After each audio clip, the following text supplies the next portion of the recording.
عقيل؟ مو قلت لك بعد لا تلعب هناك؟ إيش كم مرة قلت لك بعد لا تلعب هناك؟ أنت مو تعرف ذول الناس غير ديننا وغير ملتنا وغير مذهبنا؟ امشي يلا طب جوا. ابني سرمد تعال. أبوك مو قال لك لا تلعب هنا بعد؟ ابني حسام يلا امشي روح لبيتكم. أمك مو منعتك؟ ماما المار تعال. ماما المار تعال طب جوا. ليش الناس تساويون وليش ما حد يريد يتقرب من عندنا؟ احنا ديننا غير دينهم وغير مذهبهم، فما يختلطون بينا. ما تشوفين الغراب ما تنباع.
Hello, I'm Jeremy Barker, Director of the Religious Freedom Institute's Middle East Action Team.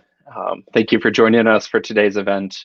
The video that you just saw, entitled Camp C4, 414, was produced by a group of filmmakers based in Baghdad, Iraq, and it highlights the realities of a displaced family living in a refugee camp outside of Iraq and their struggles to integrate into the host community because of discrimination based on religious identity. And unfortunately, those realities continue to impact millions of Iraqis in ways both big and small. But little bit like the acts depicted in that film of shared clothing, shared interest. I think bit by bit, some of those dividing walls can be broken down. And that's a little bit of what we want to do in today's event, focusing on strategies to build peace from the ground up in Iraq. And we'll highlight 4 initiatives from a wide range of perspectives, from cultural heritage preservation to digital translation of books and articles, and a number of things in between, to highlight some of the initiatives that are having a tangible impact on the lives of many across Iraq. But before we get to those initiatives, it's a privilege to welcome Ms. Nadine Maenza to the event. Nadine serves as the chair of the United States Commission on International Religious Freedom, has been a commissioner there for a couple of years, and has really dug into the realities of religious-based discrimination, religious freedom violations in the Middle East, as well as elsewhere around the world. But Iraq, Syria in particular, have been areas of particular interest. And so we've invited Nadine to share from her vantage point of having been on the ground numerous times in in Iraq and Syria, to share from her vantage point as well as from her work at the Commission on the issues that we're aiming to face. And so Nadine, thank you very much for joining us and agreeing to set the stage for today's conversation. Thank you so much for having me. Thank you for being a thought partner so much of the time with us at USCIRF. We appreciate all that you do on behalf of religious minorities in Iraq and really throughout the Middle East. But good afternoon to those of you here and good evening to those of you in Iraq. I'm honored to be a part of this timely discussion as chair of the U.S. Commission on International Religious Freedom. For those unfamiliar, the USCIRF is an independent bipartisan government body that advises on international religious freedom. And what we do is we monitor religious freedom conditions abroad, and we make independent recommendations to our own government, to the President, the Secretary of State, and to Congress. We have 9 commissioners appointed by the President and the congressional leadership from both political parties. So at a time of great polarization in Washington and in our country, I'm pleased to say that the international religious freedom issues are strong support from both sides of the aisle. While USCIRF commissioners come from different political parties, different faith and political backgrounds, and professional backgrounds in different parts of the United States, we all can agree on certain things. This includes the importance of freedom of religion or belief for everyone, everywhere, and the need to shine a light on severe abuses, as so many individuals of all faith and of none suffer for exercising their right to freedom of religion or belief. This is the case in Washington more broadly as well, as demonstrated by the participation of members of Congress from both sides of the aisle, and present and former from the Biden, Trump, and Obama administration at this last week's International Religious Freedom Summit. USCIRF has long been and remains troubled by the state of religious freedom in Iraq, which we have been reporting on in our annual reports for many years. USCIRF currently recommends Iraq for the State Department's special watch list for engaging in or tolerating severe violations of religious freedom. We've been especially concerned about the Nineveh Governorate area, still striving to recover from ISIS genocide that includes the Nineveh Plains and Sinjar, some of the most ethnically and religiously diverse in the region. That includes Yazidis, Syriac, Assyrian, Chaldean, Christians, Armenian, Turkmen, Kakai, and Shabaks. In August 2019, I was part of a USCIRF delegation that visited Iraq to assess religious freedom conditions and to speak at the 5th annual commemoration of the Yazidi genocide in Baghdad. Unfortunately, little has changed for the Yazidi community, with still over 200,000 still languishing in IDP camps in Dohuk, northern Iraq. Their historical homeland of Sinjar remains inhospitable for returnees, as checkpoints manned by Iranian-backed militias, or called Hashishabi Popular Mobilization Forces, make the road between there and the IDP camps nearly impassable at times. I've been told there are 19 different security forces on the ground in Sinjar, and along with a struggling economy, makes for a difficult quality of life. Similarly, only half of the Syriac, Assyrian, Chaldeans from the Nineveh Plains, some of the oldest Christian communities in the world, have returned. And those that remain are under perilous conditions, with the Iranian-aligned militias controlling their movement. I've been fortunate to visit 3 additional times in the past few years in my own personal capacity, mainly just to listen and try and understand the conditions. In one visit, I drove through 11 checkpoints in my drive from Erbil to Mosul in the Nineveh Plains. I can only imagine how difficult that would be for Christians, Yazidis, or other religious minorities. We're also concerned about the over 1 million Sunni Arab Muslims who remain forcibly displaced, both internally and externally. USCIRF believes that the United States has an important role to play in ensuring that all people in Iraq, including the country's smallest religious minorities who have suffered horrifying atrocities, enjoy the right to freedom of religion or belief. For several years, USCIRF has recommended that the U.S. government urge the Iraq government to rein in these militias. We're particularly concerned about those units that engage in sectarian violence and prevent the return of religious minority communities to their homes. Most don't realize that the militia salaries are paid by the Iraqi government, and they answer to Baghdad and Iran. That would be like the Philadelphia Police Department answering to the Department of Defense in Washington, D.C. instead of the mayor. One has to ask, who really controls these areas? The legitimately elected political leaders, or the armed groups that control movement through their checkpoints? In this regard, USCIRF has recommended targeted sanctions on key leaders who have used their power to commit severe religious freedom violations against religious minorities. It is imperative for their protection that the United States help ensure accountability. We were pleased to see in January of this year, the Treasury Department impose global Magnitsky sanctions on the leader of these Iranian-aligned militias, the PMF's chairman, Iraq's former National Security Advisor, Fali al-Fayyad. In July of 2019, the U.S. government imposed sanctions on 2 militia leaders, Ryan al-Qadani of the 50th Brigade and Wad Kaido of the 30th Brigade, and 2 former governors for serious human rights abuses, including the persecution of religious minorities. We urge the U.S. government to be more intentional in holding accountable those preventing the rehabilitation of these religious minority communities. We are also concerned about the Turkish airstrikes and other military operations against the Kurdistan Workers' Party, or the PKK, in northern Iraq, particularly in the area of Sinjar, but also targeting the Assyrian villages in the Kurdistan region of Iraq. They have been impeding progress towards improving religious freedom conditions as they disproportionately target already devastated religious and ethnic minority communities. It is deeply regrettable that those who pay the heaviest price in this conflict are vulnerable religious minorities who have already suffered so terribly. Yusuf has commended the Kurdistan Regional Government, or the KRG, for their positive religious freedom conditions and how they welcomed minorities fleeing ISIS persecution. They are in a precarious situation with the Baghdad government not meeting their financial obligation to the KRG, while they carry the financial burden of over 700,000 still in IDP camps. This puts them at the mercy of Turkey's influence on their economy and both Turkey and Iran on their border. The U.S. has already spoken out about their concern with the recent jailing of journalists and neighboring political leaders. The U.S. should continue to work with the KRG to support democratic values. Their stability is important for religious freedom in Iraq. The U.S. government should encourage the resolution of issues between the Iraqi federal government and the KRG, which will bear fruit for religious freedom as well. Specifically, the U.S. should use diplomatic and other available channels to resolve the disputed areas per Article 140 of the Iraqi Constitution, but only while including all religious and ethnic minorities in the process. While Yusuf has supported the implementation of the Sinjar Security Agreement, we do so only with full inclusion of the residents of Sinjar and the Yazidi community in particular. Finally, there is clearly an important role for civil society in building a stronger and more stable Iraq and promoting religious freedom. Iraq is a country with a robust history of religious diversity, and we encourage the United States to support Iraqi organizations that promote acceptance of religious diversity and the preservation of religious freedom. We continue to recommend the U.S. government maintain support for civil society and developmental organizations working with ethnic and religious minority groups to recover and to rebuild their communities. Working with the myriad of actors on the ground, the United States can help facilitate improved religious freedom conditions for Iraqis who hold diverse religious beliefs, including secularists, humanists, those who believe and those who don't believe, and preserve historic artifacts, including houses of worship that religious communities in Iraq have used for centuries. Thank you again for inviting me to join you today, and I look forward to the discussion later.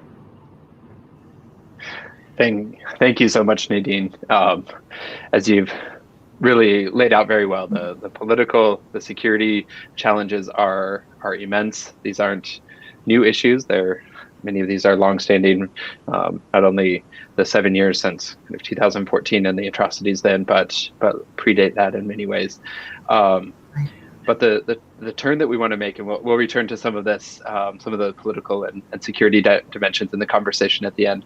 But the turn we want to make is really almost where you ended that your remarks on the role of civil society, and so we have and reasons for hope for progress there. And so we have a really fascinating lineup of speakers, projects that we really want to surface today. And so let me introduce all 4 of them now. And the way that we're going to handle this is we have each of the speakers will have about 7 minutes to share about the work that they're doing, the issues that they're aiming to tackle, and some of the tangible impacts that they're having. So I'll go ahead and introduce all 4 of those projects now.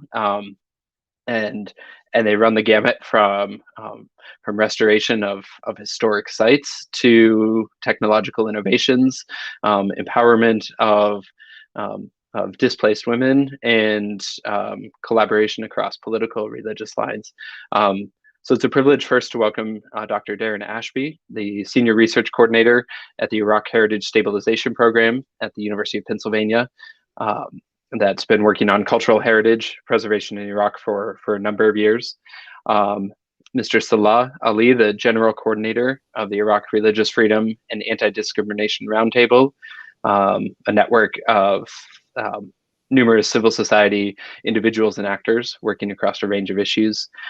Ms. Perry Ibrahim, the executive director and founder of the Free Yazidi Foundation, which has been doing phenomenal work on both humanitarian relief, legal pressure, documentation, and a whole range of issues.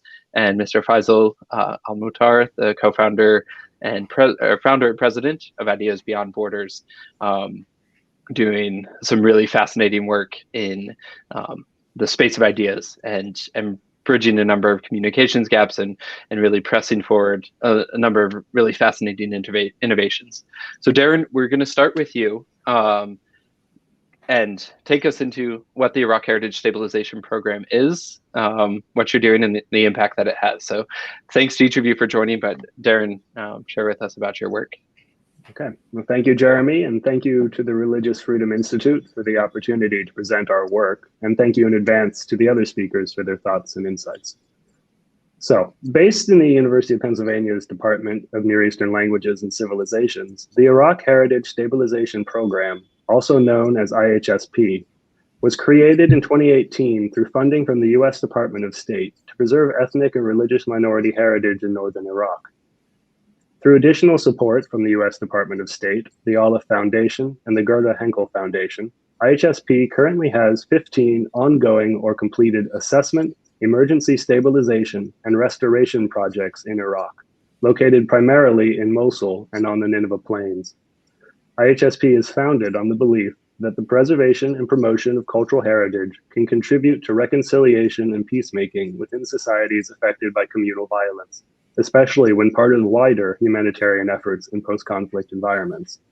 Our projects in Iraq seek to mitigate the effects of genocide, cultural cleansing, and conflict through the maintenance and promotion of cultural memory, identity, diversity, and freedom of expression. To achieve this goal, we work closely with Iraqi government and civil society groups that are engaged in the protection and preservation of built heritage to identify and implement projects that have an immediate relevance for local communities. These projects fall into two overarching categories. First, sites closely associated with Iraqi ethnic and religious minority communities. Many, though not all of these sites, were damaged or destroyed by ISIS. Second, sites that have a cultural or historical significance for a wider cross-section of Iraqi society. Sites in the former category often have a religious component to their communal value and use, while those in the latter category are secular and/or archaeological. IHSP's intended impact differs for each category. For sites linked to ethnic and religious minority communities, the goal is to restore buildings that provide an anchor for returning communities. In the predominantly Christian towns of the Nineveh Plain, churches largely fill this role, serving as a place to worship, as well as a place for community events like weddings and funerals. The importance of the stabilization and restoration of churches, monasteries, shrines, and other sites with a religious dimension varies based on whether a community currently lives in the settlement. Where communities are, these sites serve their full range of social, political, and economic functions. Where they are not, or are only there in small numbers, the building has a more immediate function as a visible symbol of intent to return. However, in both cases, the restoration of churches, shrines, and other sites important to Iraq's ethnic and religious minority communities must be pursued in conjunction with wider humanitarian efforts to rebuild or restore access to housing, fix infrastructure, expand access to economic opportunities, and address the social causes and costs of conflict in northern Iraq. The restoration of a church or similar property is not going to single-handedly revive or sustain a community, but it can help. For archaeological and secular sites, IHSP's intended impact is different. Sites in this category are often significant for a wider cross-section of Iraqi society due to their connection to different periods of Iraq's long history. Through its projects on these sites, IHSP works with Iraqi heritage professionals to both protect the physical remains of Iraq's illustrious past and to conserve monuments and sites that unify Iraqis of all backgrounds through the recognition of their cultural and historic value. So, what does this all look like in practice? IHSP is currently implementing 5 projects at sites closely associated with minority communities. On the Nineveh Plain, IHSP is working with the local NGO Christian aid program, the Hedra Iraq, also known as CAPNI, to restore 3 historic churches with support from the US Department of State. Each of these projects takes on a slightly different form.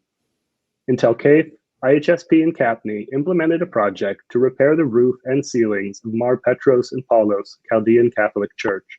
The restoration of this church was primarily funded through donations from the Chaldean Catholic diaspora community. Our own contribution was to finish the few outstanding tasks that remained. A second project at Mar Sarkis and Bachos Syriac Orthodox Church in Karakosh is fully renovating the church, which was set on fire by ISIS members prior to their retreat from the town. The third project is at Mar Gorgis Chaldean Catholic Church in Bakofa. This church escaped significant damage due to ISIS, but it suffers from a number of structural issues, including cracks in the walls and roof that are being addressed. This will enable the community that currently lives there to continue to use the church complex without fear of further deterioration.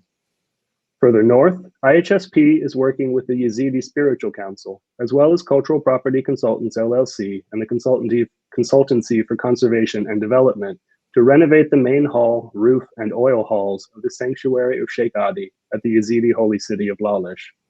This project is also supported by the US Department of State. In the city of Mosul, IHSP is working with the University of Mosul's Engineering Consulting Bureau and Cultural Property Consultants LLC to restore the majority of Deir Mar Gorgis, the monastery of St. George.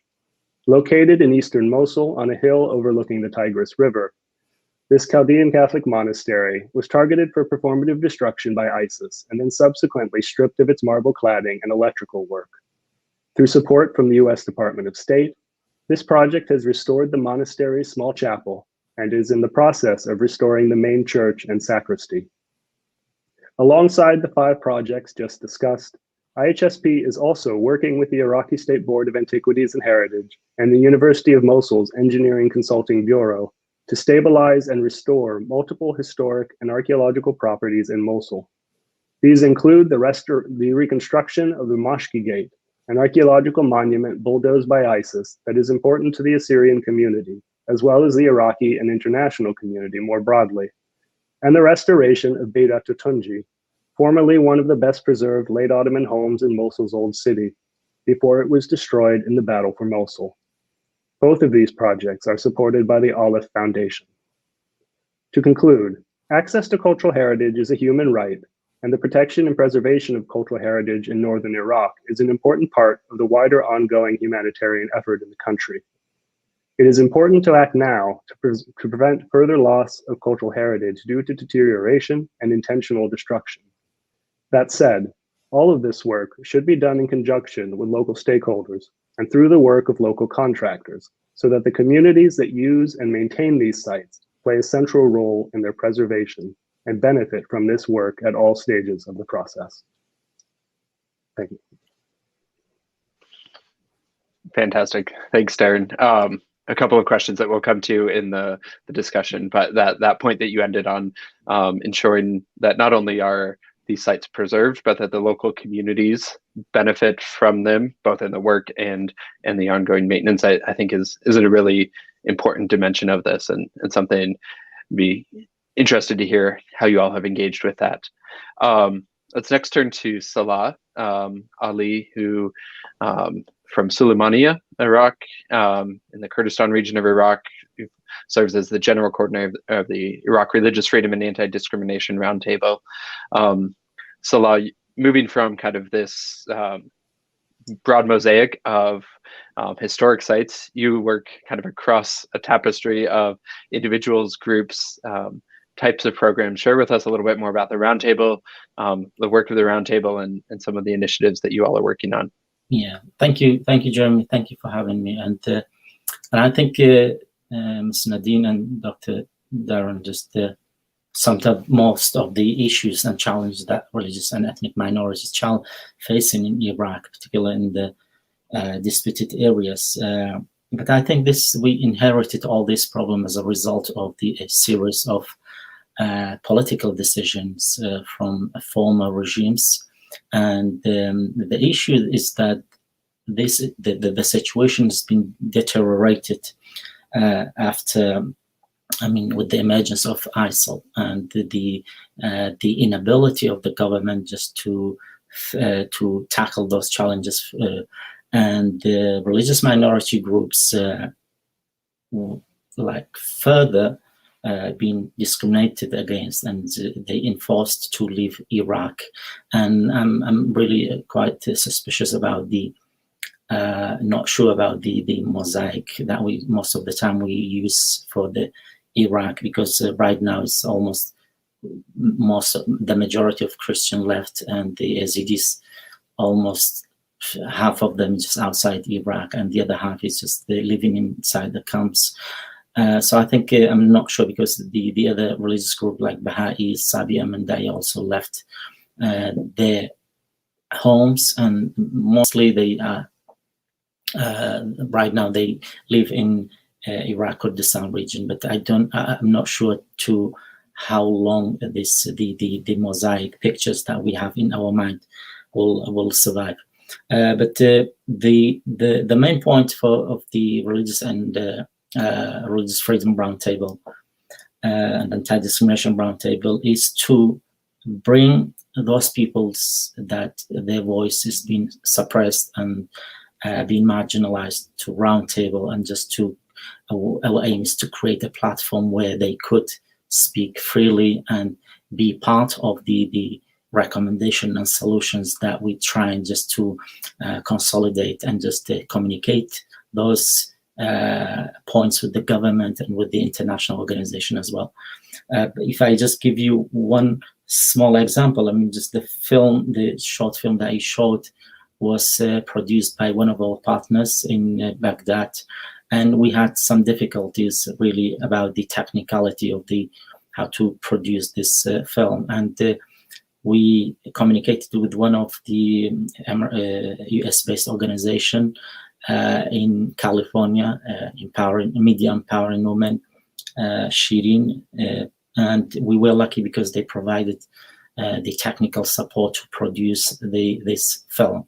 So I think this is a small example of what we're trying to do.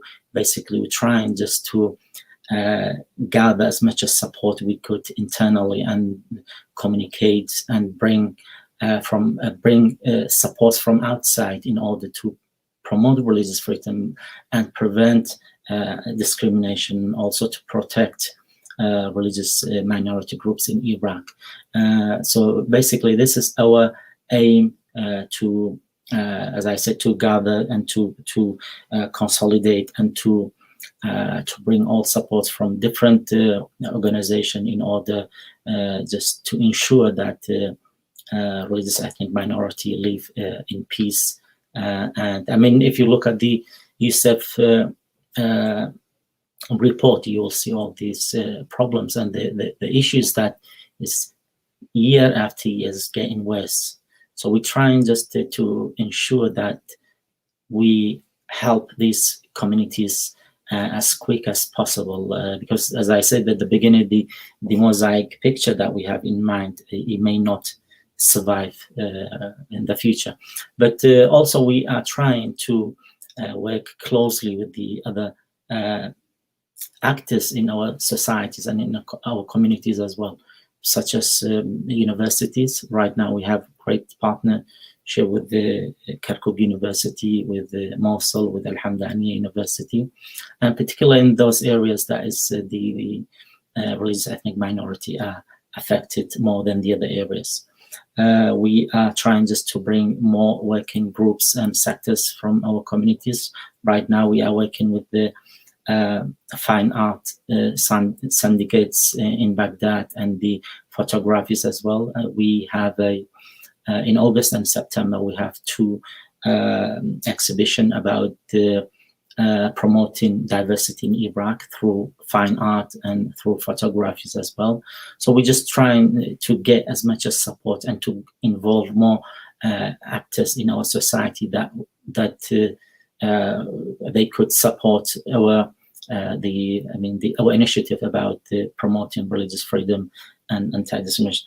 Also, we just trying to the main point in the roundtable is per se is just like I found it from peace building perspective is a kind of non-violent way that we trying to communicate with the government and with the actors as well, the other actors, and with the international organization, which we trying to deliver our messages in a non-violent way, and to find a constructive solution for it. Because from a peace building perspective, if you don't have a kind of inclusive and constructive solution for the problems, then it will reoccur, and will most of the time post-conflict societies relapse into conflict, because the decisions that have been taken were not inclusive. And so we trying just to find out ways to ensure that religious and ethnic minorities, particularly in the, as Ms. Nadine mentioned, the Nineveh Plain, are included, and their voices being heard by the government and by the international, also by the international governments who implement projects in the areas. Thank you. Thank you, Salah. Yeah, a lot there. Let's turn now to Perry. And Free Yazidi Foundation has been on the front lines of a lot of this over the last 7 years, from humanitarian support in and around camps into Hook and into Sinjar, and legal advocacy, and kind of across what has and what hasn't changed for the Yazidi community and others over the last 7 years. So Perry, share with us a little bit more about the work that you all are doing. Thank you, Jeremy, and thank you to the Religious Freedom Institute for inviting me and speak after almost 7 years again about the situation of the Yazidi community. It is very sad to see that certain attacks or genocide or whatever kind of attacks against ethnic and religious minorities in the Middle East take many, many years to eventually resolve.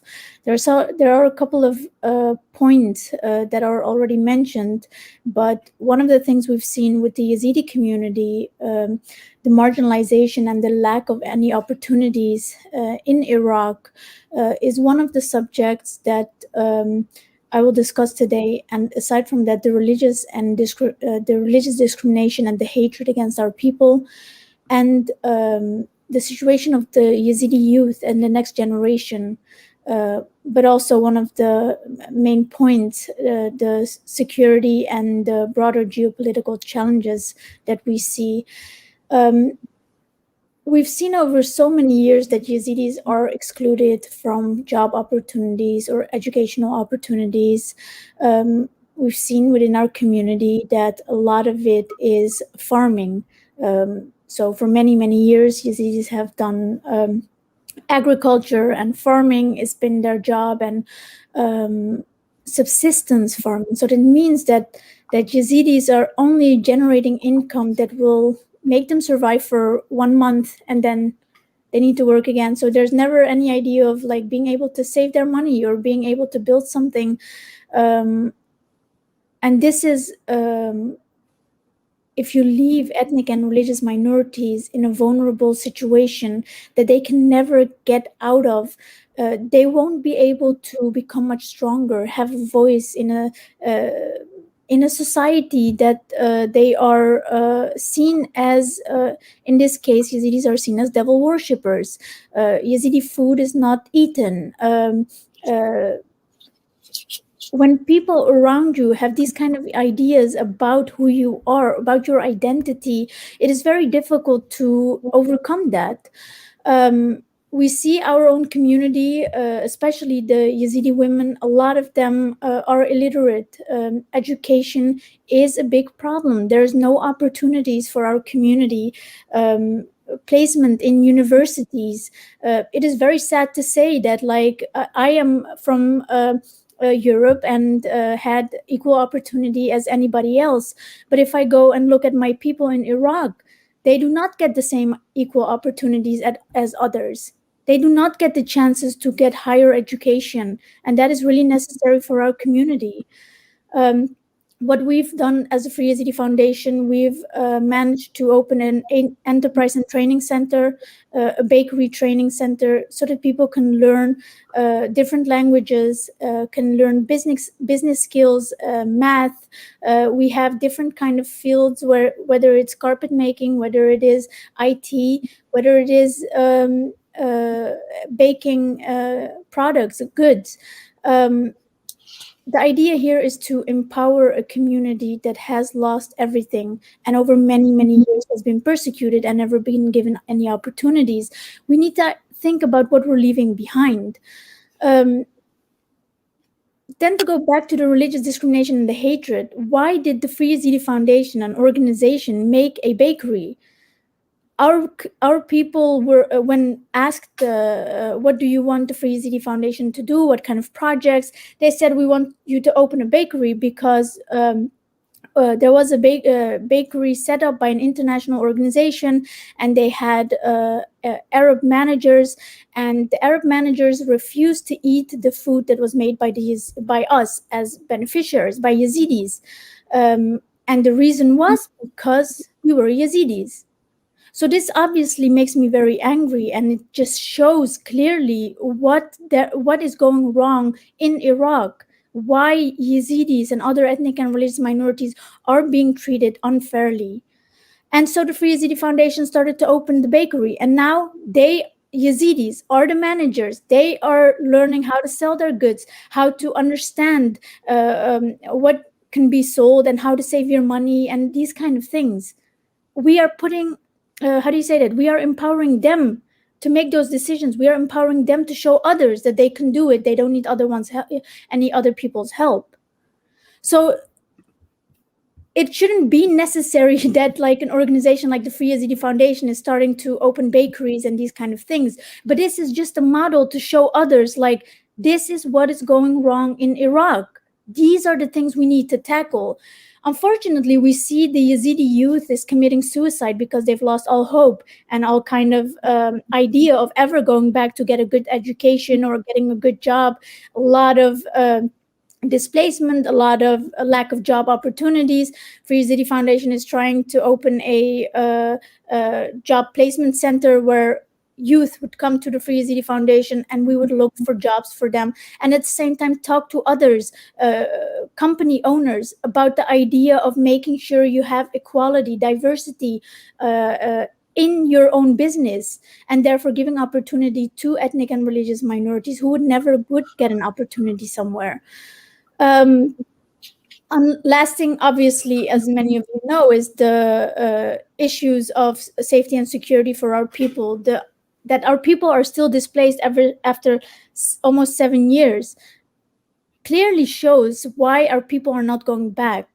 It is because they don't feel safe to go back, because there's no infrastructure to go back to. And I think we can later on discuss more, but the safety and security of our people has a lot to do with the lack of political representation in Iraq and in Kurdistan, the lack of political representation in Yazidi inhabited locations.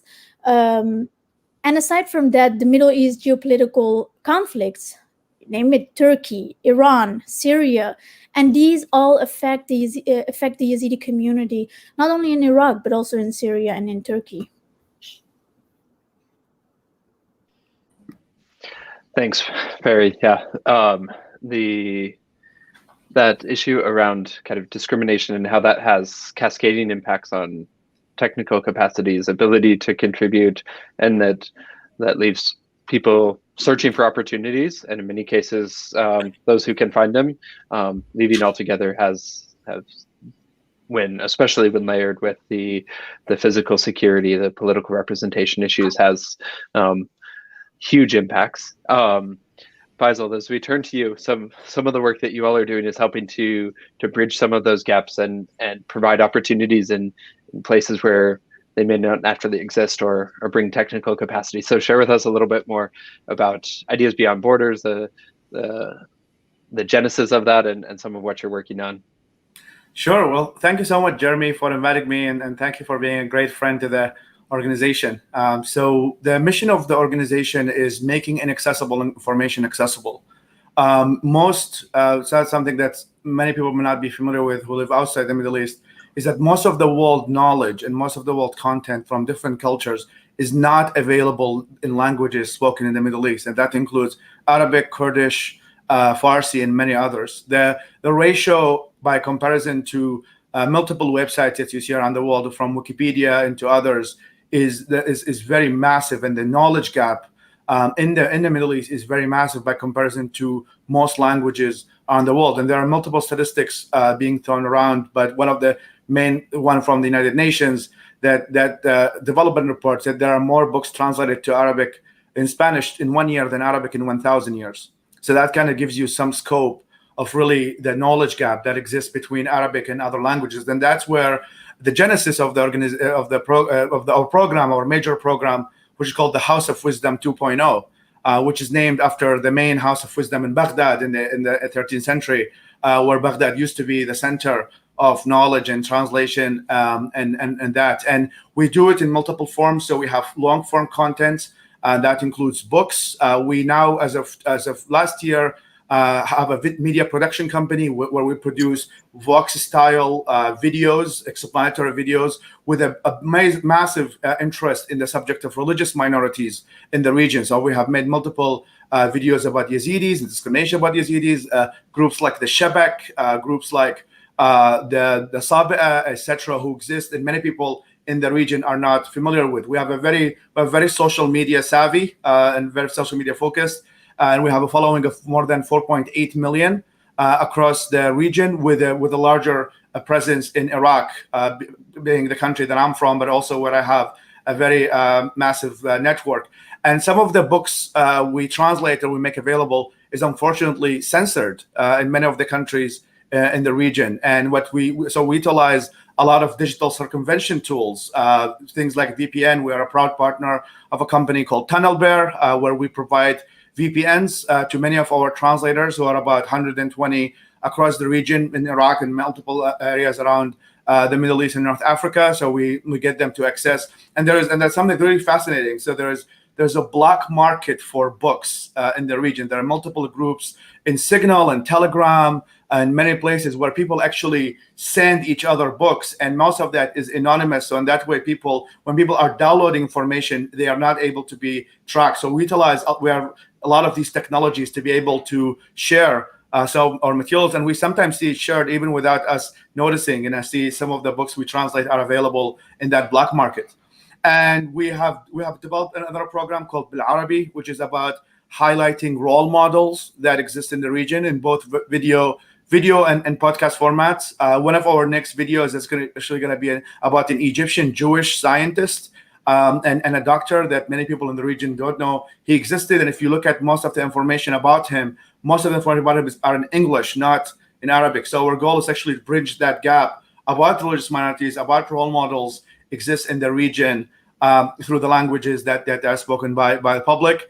As I mentioned, we are a partner of Wikipedia. So you won't be surprised that most of Arabic Wikipedia is actually built by us. And it's almost the subject that you see about critical thinking, about religious minorities, about science, literature, philosophy, you name it, you see the name House of Wisdom as one of the top editors. So we've added roughly by now 23,000 articles. So that's roughly about 25 to 30 million words.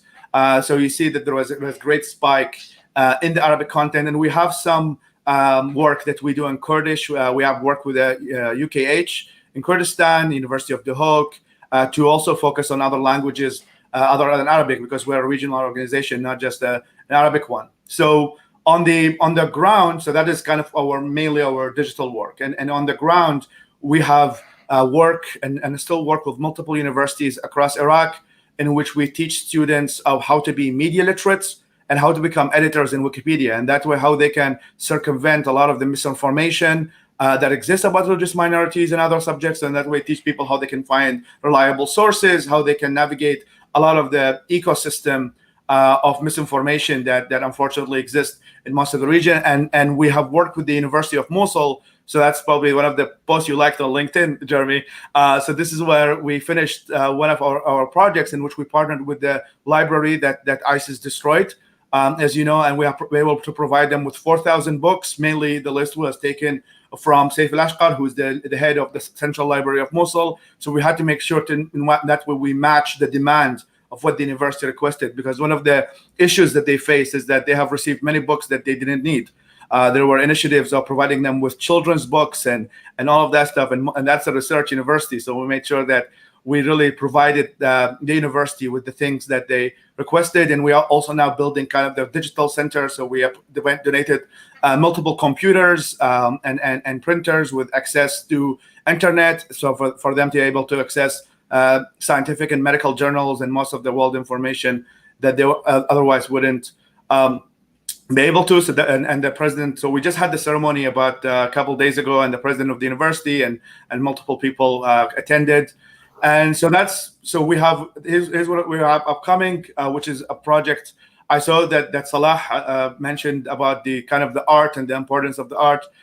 So we are building a new program that is focusing on the artisans and cultural figures within the Mosul and Nineveh province, in which through our risk needs assessment and having conversations with many people in that ground, is that they lack the connection to global economy, and that's one of the main things that Mosul and many provinces and cities across Iraq is the only thing they can produce and really share with the world. There's lots of their artisan work comes from thousands of years of history. So the first phase of the program, which is going to be launched soon, is about really making advocacy about the case. But the second phase will actually about providing them with digital marketing and logistics training.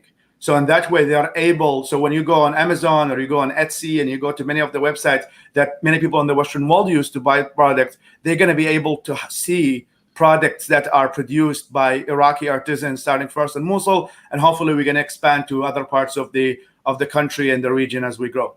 So this is a kind of a brief about our work. We are opening our branch in Erbil, hopefully in the next couple of months. We're waiting for the State Department, some of the stuff related to registration there, and hopefully we will expand our presence physically in Erbil and also other parts of the country there. So thank you so much, Jeremy, for inviting me and being part of this esteemed panel.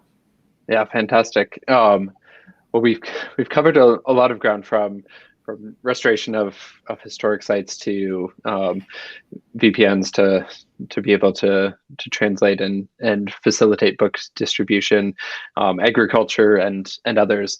What we want to do now is turn to really a conversation.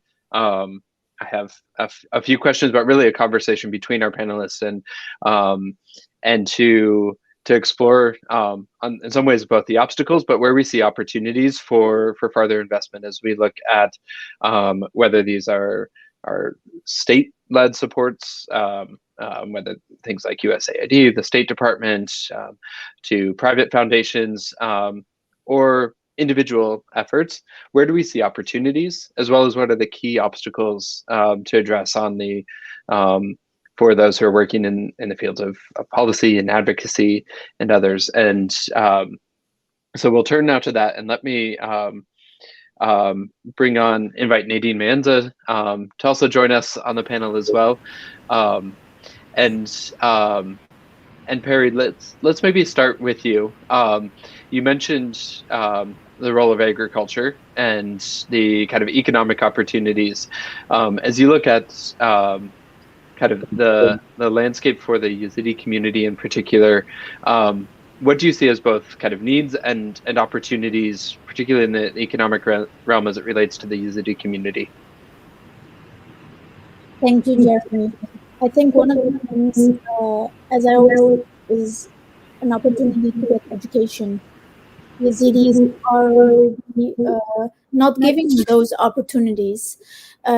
Aside from that, as I said before, Yazidis did not have really a voice in politics. This is an opportunity for the Iraqi and Kurdish government to show solidarity with what happened to Yazidis, to show the Yazidis that they are heard, to show the Yazidis that they have a voice. but the same idea is not given to Yazidis. Like, one example I always mention is the idea of quota seats in the Kurdish parliament, where Christians are seen as an ethnic minority, and they are given, I think, 5 seats. Even Armenians are given 1 seat, but Yazidis are not given any dedicated quota seats because they are seen as Kurdish. And this comes to a discussion about whether Yazidis are Kurdish or not Kurdish, etc., etc. Yazidis need to get their 5 quota seats. So the Kurdish government, the Iraqi government, can show a little bit of okay, we stand behind you, Yazidi community. We know and understand what happened to you, the Yazidi genocide. Let's be better than before. But also, if you show a community that they have a voice, you silence the voices of the hatred and the discrimination that is there on a day-to-day basis, but no one does anything about it. So here again, you have, as a government, whether it's the Kurdish government, whether it's the Iraqi government, you have an opportunity here. When there is any form of hatred, discrimination, inequality, wherever, whether it's school, whether it's on the street, whether it is when someone's working, there needs to be acknowledgement of something or wrongdoing is being done to the Yazidis, and it is punishable. But it is actually, it's like a joke, because even Islamic State fighters who have done these horrible crimes against Yazidis, 5-minute court cases, death penalty, that's it. Where did the survivor had their day in court? Where was there a mention of you did this to Yazidis and therefore you are punished? No, it's all because of terrorism. So there are huge opportunities, whether it lies in educating the overall Iraqis about different ethnic and religious minorities, whether it's about ending impunity or giving a voice in parliament. There are so many opportunities, and the governments are not taking these opportunities even in the slightest way. And that is where we need to begin. Yeah. Faisal, something you mentioned that you've worked on is the media production and explainer type videos, in kind of addressing some of the issues that Perry just mentioned about discrimination, or helping Iraqis to understand what's happened to them. What's been kind of the reaction to those videos in those efforts to build kind of solidarity across the communities through those types of media efforts? The reaction have generally been positive, but one of the things that we did last year and we continue to do this year is through social media. There is a lot of elements of audience segmentation and targeted advertising. So we actually try our best to reach to the audiences that do not agree with us. So in that way, we actually show this content. So we are trying to build kind of a form of a media watchdog that tries to look at what's happening around the Middle East and the conversations happening about many of the subjects we deal with. And the goal is actually to target specifically those who have received the misinformation. What Barry mentioned about the Yazidis, devil worshippers, all of that stuff. Unfortunately, so I would say that this is actually a very common misinformation. This is not just a fringe minority that actually believes that. That's something that I was informed when I was growing up in Baghdad and from some of my neighbors that this is the case. And in fact, this video that you showed really actually touches the nerve, because I remember not from my family, but actually some of my friends' families were telling them not to play football with the Yazidis or not to talk to them. And this is one of the subjects that we are working a lot on and really trying to address a lot of these misconceptions. And it is, in a way, is like the misinformation about religious minorities in Iraq and the region is in a way like a pandemic. It's something that is very common, and the goal is to change that and have as much awareness. Even that when we have, let's say, a successful video that went viral and there's a lot of viewership and positive commentary, we actually do another video on the same subject, because the issue is so deep that requires a lot of work and a lot of attention. Yeah. Salah. That's really good, Salah. You with the work of the Roundtable are trying to help kind of capture, channel some of this effort into both programmatic engagement, political engagement. Where are you seeing kind of potential for making an impact through the work that you all are doing? Yeah, I think from peace building and peace, positive peace perspective, is just what my colleagues mentioned. Is just, if you put it in category, you can put it in a structural violence and the cultural violence. What Ms. Nadine and Dr. Darren mentioned is to do with the structural violence, which is the violence committed by the government through marginalization policies, through having backing up militias in the region, that kind of policies. But what Peri and Mr. Faisal mentioned is just to do with the cultural violence, that we accept that kind of violence and just have that kind of perspective about the religious minority groups, which I think currently, I believe, we have to work on addressing both issues, because if not, then in the long term, it will be, I think we will be facing, just more genocide in our region. So this is my perspective on it. So we have to address these issues constructively. We need to advocate for more law, and not only the law, just passing this, because we have great laws in Iraq, but we need to implement it and ensure that it's been implemented, and the religious and ethnic minority protected by the local authority and by the government and by police forces as well. The other points about the cultural violence, which is quite pervasive in the region, particularly in the aftermath of ISIL. I think we need to address those issues and work closely with the community leaders, and we need to work more with religious leaders about revisiting like some of the scriptures and reinterpreting it in a way that will promote for more religious diversity and accepting others as well. And I think these issues are really important, but in some cases we have lack of capacity. So this is, from our religious freedom roundtable perspective, I don't think the local organization on their own able to tackle these issues. So I think we need more support from outside, from US-based organization mainly. For example, we have a great relationship with the International Religious Freedom Roundtable, with your organization, Religious Freedom Institute. So we can bring more expertise into the region on how to tackle this issue in a constructive way, and to, as I said from the beginning, to bring in more contribution factors and more actors in the region to ensure that we tackle these issues constructively.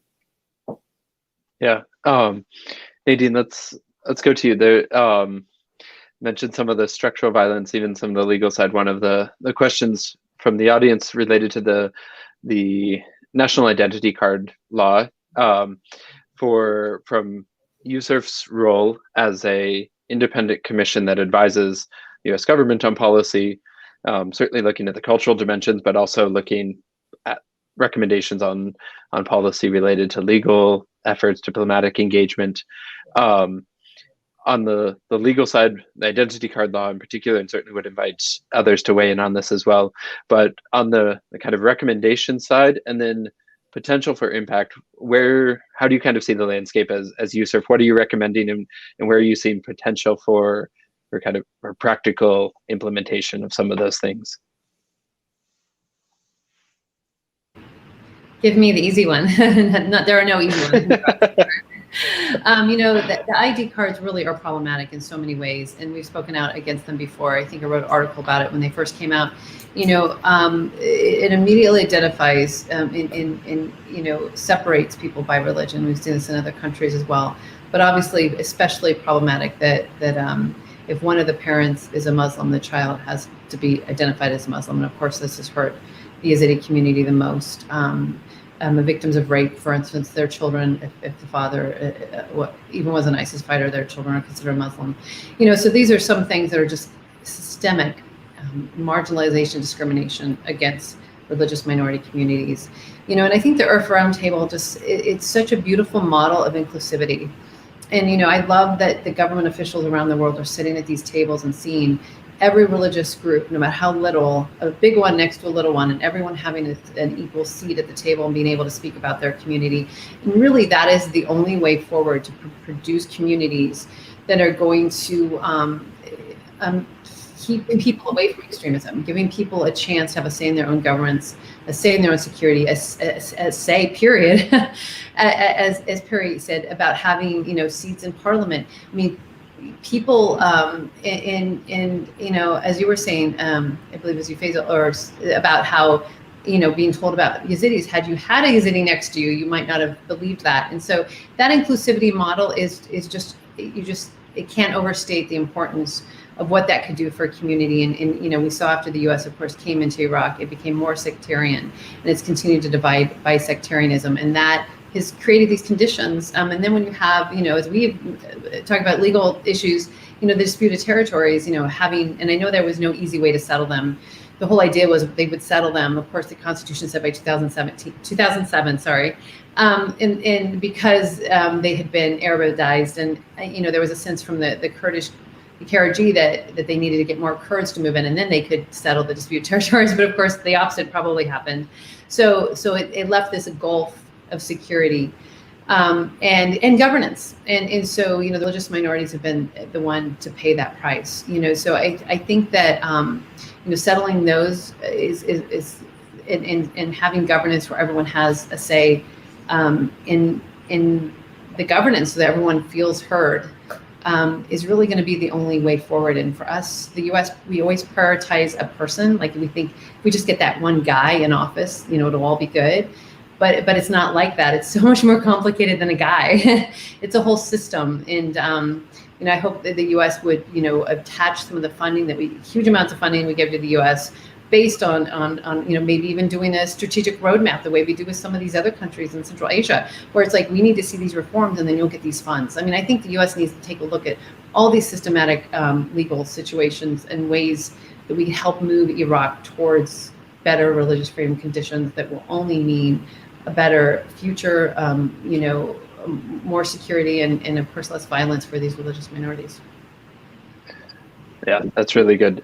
You mentioned something related to sectarianism, and come back to that in a minute and get perspective from others. But I went on the governance piece, wanted to ask actually Darren for you to weigh in.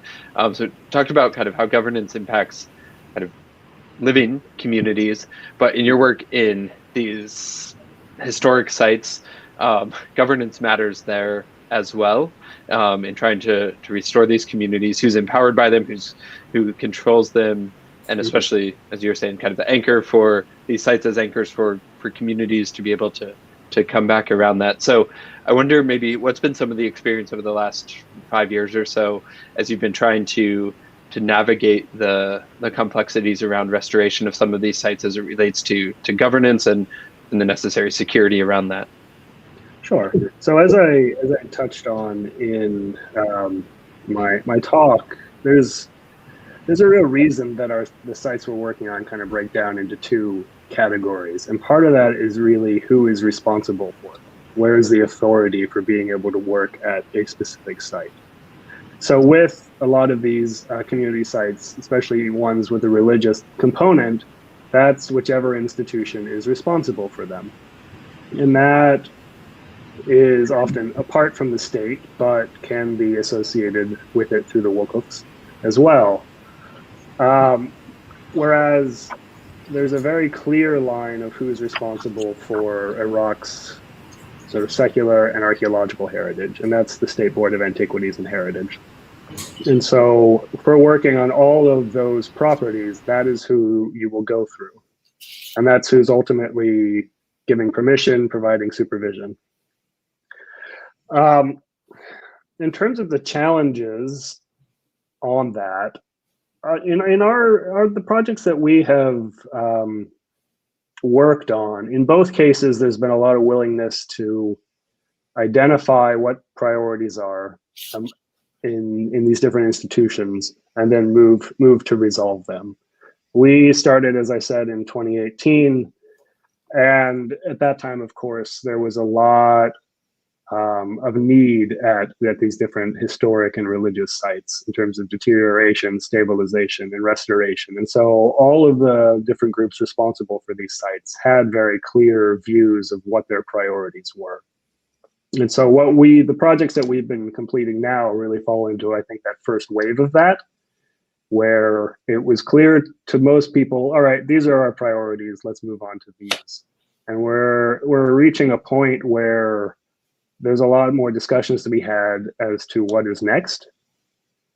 And that, of course, requires, as much as the first tier required in community engagement, the second tier really does, because there's a lot more divergent viewpoints, I think, in that. But that does also run up against the issue of authority. With churches, for example, it's which other church or bishop is controlling it. And in general, that may align well with what the larger community using that church or living around that church thinks, but it doesn't necessarily. There's much more of a divergent opinion on where resources and time and everything else should be going. So those are challenges.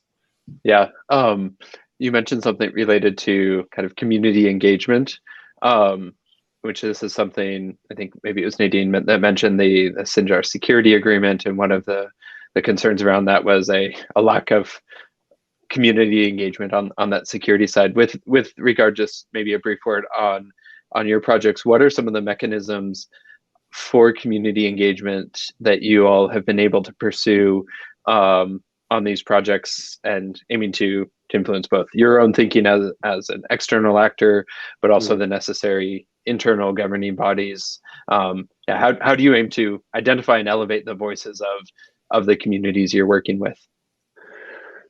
Well, on the archaeological and secular side, of course, it's the institutional people responsible for the management of that. It's hard to go beyond that, frankly, since they are the decision maker and the buck stops with them.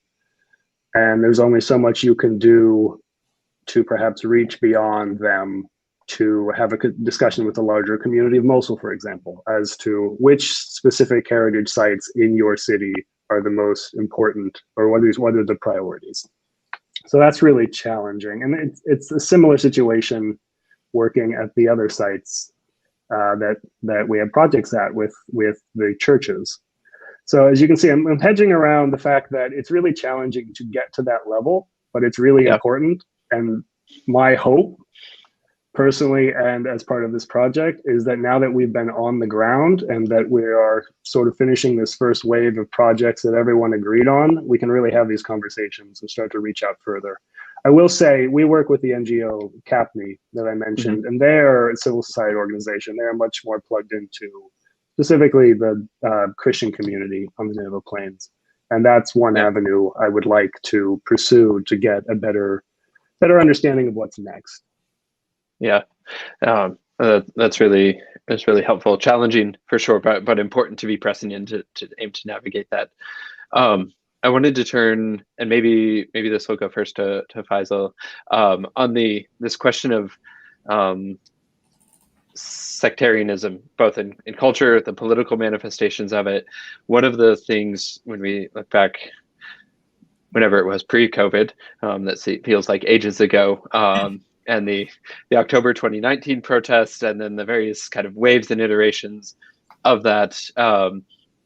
One of the things that people observing really focused on was it was from kind of Shia majority areas, but kind of calling for a rejection of a sect-based system and looking at something more inclusive that was representative. And you had kind of, it seemed like minorities and Sunnis kind of saying, yeah, that's exactly what we've been saying, but it's good to hear youth from the Shia community also saying this as well. So maybe some your perspective over now kind of 2 years, is there progress on that kind of addressing the kind of sectarian nature of both kind of society, where is that conversation, and then its ramifications certainly in political representation and legal issues as well. But maybe, yeah, your thoughts on that. Sure. And actually, I do have one comment on the community engagement part because it's relevant to this. Is like within our university program, we try to avoid kind of the leader mentality and try to, like, we always when we work with the coordinators there, we always ask them to connect us to the students directly, and for us to always like highlight the student voices, not so in that way we get more engagement with a lot of universities, especially with the students there. And we have done similar work with the protesters. We actually have supported many initiatives about distributing books about pluralism during the protest, mainly in Baghdad and some of the provinces in the south. So we worked with multiple stores in the Mutanabbi Street in Baghdad, where we actually bought books related to All Liberty by John Stuart Mill. One of the protesters requested actually one of the books by Steven Pinker, which is one of the books that we translated in Latin now. There are multiple pictures of many books being distributed and small, like little libraries being built in the protest areas. And one of our tents, unfortunately, in Najaf province, was burned at night from some of the militias that were there. I mean, my understanding and conversations with many of the protesters in the October protest a couple of years ago, and still what's going on right now, is that in a way that the momentum right now is that these sectarian parties failed mostly in governance. There's one thing that really they have failed at is governance and really providing people with the basic services that they promise that they will provide. And it's no surprise to me that many of the people in the southern parts of the region who have really tried voted in many cases for these sectarian parties and lived under them for now almost a decade, have really seen the failure of these parties in governance and providing services, and that momentum is only increasing because these services are not changing. It's the level of basic services, from water to electricity to all of that, in fact, is going worse, and also with the state of the economy. So I do see that the momentum is in only increase, and I also see interesting things happening in the areas in which now sometimes called post-ISIS territories, in which people in a way have tried it all. They have tried the failed failed states, and then they've tried ISIS, and they are looking for an alternative. And there is a lot of students that I have talked to are in the University of Mosul and other areas who somehow were kind of convinced in some of the ideas of ISIS. And they openly say that, yes, we agreed on the ideas of Sharia and the importance of that. But when we have seen it in a practice, we're like, we don't want any of that. And there is a lot of kind of reaction happening, especially in those areas of many of them are voices who like, okay, we tried the sectarian narrative, we tried the kind of the anti-Shia narrative, and this is what it got us. And the ones in the Shia is like, they say the same thing, is that we have tried the sectarian narrative, and what we have is really failed governance and really lack of ability and hope. There's one common word that I found with many of the protesters I interviewed and talked to was the fact they lacked hope in the country, and they're looking for an alternative. And they see sectarianism and the extreme religious rhetoric as an enemy of hope, and they're looking for an alternative to that. Yeah, no, I think that analysis makes a lot of sense and being tapped in. Salah, maybe I'll kind of, as we're wrapping up with maybe 10 minutes more, kind of make a bit of a going around kind of wrestling with this question of there's tried different things that have failed and a feeling of a lack of hope. Salah, maybe starting with you, and then we'll have others weigh in of what do you see as important next steps to rebuild a modicum of hope to something better that protects the rights of all Iraqis, not based on religious identity, but whether that's in Iraq for all Iraqis. Where do you see next steps that should be taken? Yeah, I think in the last couple of years, the idea of the best approach to build a durable peace is being discussed in the academic domain. So I think the best one right now is just the inclusive one, the inclusive peace building.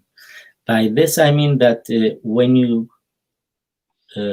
try to build a lasting, a kind of peace that lasts for a long time, is to bring all people in the region together and just ensure that they are participating in from designing the project, from taking the decisions, and it's kind of participatory. So I think for example, if we take Al Hamdani, for example, or Sinjar, the majority, so people right now think that they are minority groups in Iraq, but not. In the region, they are the majority. So when you exclude these peoples, like for example, Christian in Al Hamdaniya, it means that you're excluding the majority of people from being part of the decision making. So that it'll be really problem. In Sinjar, the same scenario. So you have the majority, which is Yazidi. So they should be involved actively in taking decision, in designing programs, and so on. So I think this is really important. The other point is that the government, I don't know, for some reason, not all of them, but the majority still not realize that religious freedom is a mighty pillar of peace building in Iraq. So what we have in the disputed area is just kind of ignoring religious minority groups, I mean, in that term. So I think it's important to, as a NGO and the international organization as well, to advocate more for, to ensure that religious minority groups' rights is being protected, and also being involved in the Iraqi decision-making process. That's great. Perry, how about you as you look at both these challenges but potential kind of areas where we may be able to build steps towards hope? What do you see from your vantage point? Well, as Yazidis, I think having a different religion, having a different identity, being not Muslim, has been a death sentence, literally a death sentence for so many of our people. And I think we always remain positive and hopeful that things will change. I would agree with Nadine about one of the specific problems is Yazidis have to have an identification, and when they show that, it shows that they're Yazidis. If Yazidis were the target, that's one of the quickest way to identify who Yazidis are. As I said before, education is so important, representation is so important. If the Iraqi and Kurdish government had shown a little bit of effort, I think our people would have hopes to remain in Iraq. But as it seems now, I have the feeling that our people are losing hope and they are going towards different countries to resettle elsewhere. This is very sad to see, as everyone is always saying, the cradle of civilization, etc., etc. And Yazidis were one of the first inhabitants of that area. And it is sad to see that they are in such a bad situation at the moment, displacement, unable to find jobs and any opportunities or education or representation. To the governments around the world, but specifically to the Kurdish and Iraqi government, show us that we matter. Show us that this genocide has proven that the situation for Yazidis and other ethnic and religious minorities in Iraq needs to be under the spotlight, needs to be better than what it is now. But we remain hopeful, and let's see if our people remain hopeful as well. We always need to remember that our holy site, Lalish, is in Sheikhan, is in the north of Iraq, in the Kurdish region of Iraq. This is our home, this is our place, this is our base. No one wants to leave their home. So yeah, what I want yeah. to No, that's really good. We're still doing some analysis on a survey that was done in some of these areas just over the last couple of weeks, and one of the findings that kind of jumps off the page is that there's more than, I think, 95% of respondents have a feeling that the government hasn't shown an interest to protecting their rights as religious communities, and that disconnect between citizen and the government is really strong, and that kind of showing this connection, that strengthening this connection is really vital. Faisal, let's come to you as we think of challenges, but potential opportunities for building hope. What do you see?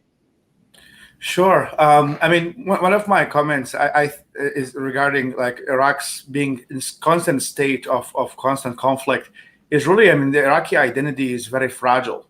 I think is that what it means to be Iraqi today is not really agreed upon by many people, including those who live inside or outside Iraq. And efforts, and that's where I see the initiative. I remember it's anecdotal, but I think it's very, one of my happiest moments of my life was when Iraq won the Asian Cup in football in 2007.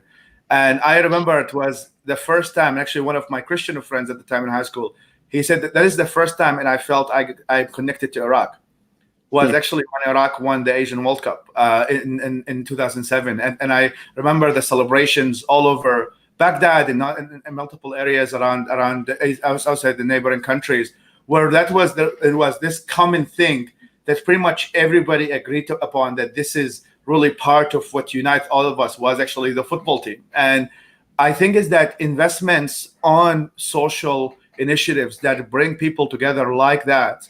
And I saw Salah, and so that's one of the reasons why we have putting some focus, not just on the world of ideas, but also in the world of arts, as I mentioned in our upcoming program, because that is something that can, if we are investing in the art of Mosul or the art of a specific province, then you're bringing all of that colorful religious diversity comes out of it, versus if you are investing in a very specific group. So that's one of the kind of the approach that we are taking in our next initiative, that is that things that can really transcend many of our sectarian or religious and ethnic differences, actually invest in things.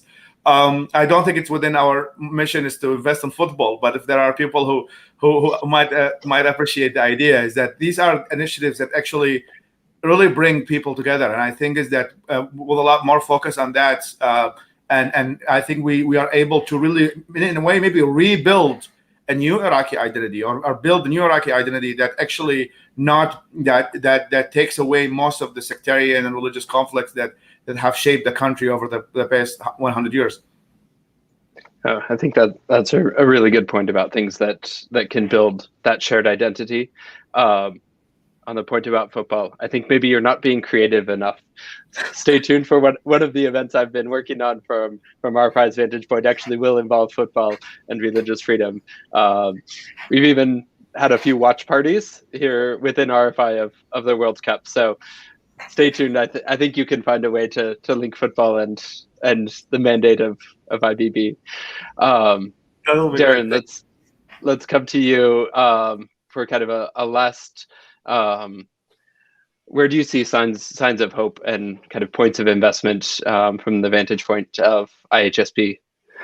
Well, we see a lot of increasing capacity, which means that more and more local communities are able to do all of this work themselves. And they always had that knowledge right from the beginning. But in terms of resources, there's a bit more on the ground, but it's also a bit easier to get resources to them directly. So that overall gives a lot of hope. I think specifically, Pari has already touched on this, especially with the Yazidi community in the Sinjar. They are doing a lot of this work entirely themselves, and likewise did a lot of it on the Nineveh Plain. And I think part of that, as already said, sadly, is because this community has had to take care of itself for so long that it hasn't waited, and it's taken the initiative. But you have now plenty of local Yazidi NGOs who are able to do this directly. Nadia's initiative is doing a number of projects. There are others as well. So that gives a lot of hope. And the other part I'll add to that is, in terms of one way that doing this work can bring more of these communities together. So the University of Mosul's Engineering Consulting Bureau, which we work with, is actually fairly diverse. There's a lot of architects and engineers from different backgrounds, and they're active together, working both on the secular and archaeological sites, but also working on the monastery. And there's an opportunity there, I think, for multiple communities to come together to work on either archaeological sites, but also, you know, sites that have a particular salience to specific communities as a way to sort of literally build together. Yeah, no, that's great. I think that's a great example of working together towards a shared objective, and within football, but within commerce and rebuilding in that way, and the capacity and skills that different communities have, and elevating those.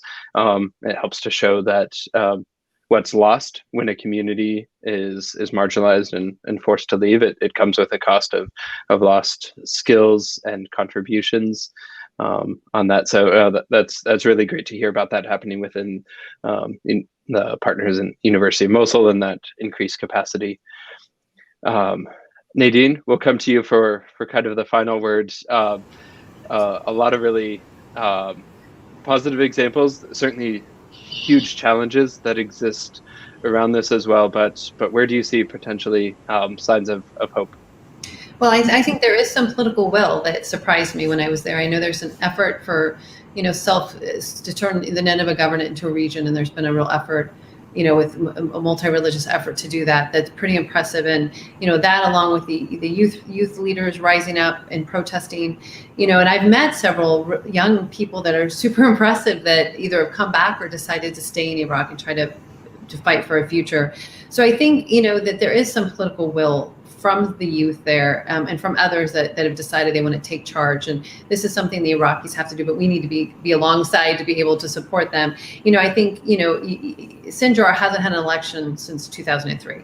You know, we have got to fight for people to have a say in their own futures. You know, there's talk if the Sinjar agreement would have been successful, they were going to do the same sort of thing in the Nineveh Plains. And of course, I know there's a lot of good intent, like let's try to bring peace and settle the disputed territories. But the whole point was the people in those areas should have a say in that. And so I think that, you know, we've got to be really careful. At least I feel like I do, that I'm not pointing the way and telling the Iraqis what to do, but rather like trying to give them the opportunity to lead for themselves and come alongside and see how we can support them. The U.S. has a big say, even if we don't have troops on the ground. We are going to fund this government a lot. I think we need to find that political will that exists, and that the thing that we're seeing some positive things, and try to support that the best we could. And that's, I think, the best gift we could give to the people of Iraq. That's a great place to end this conversation. And I think we'll have many more of these. There's lots of work to be done, but it's fantastic to hear from each of you of the work that you're doing kind of across a wide range of issues. So thank you, and we look forward to continuing this conversation. I'll just mention for those interested in both the recording of this event, other resources, materials, the work, the Religious Freedom Institute, you can find those things at rfi.org. So thank you for joining us today. Thanks to each of our speakers, and we look forward to continuing this work together. Thank you.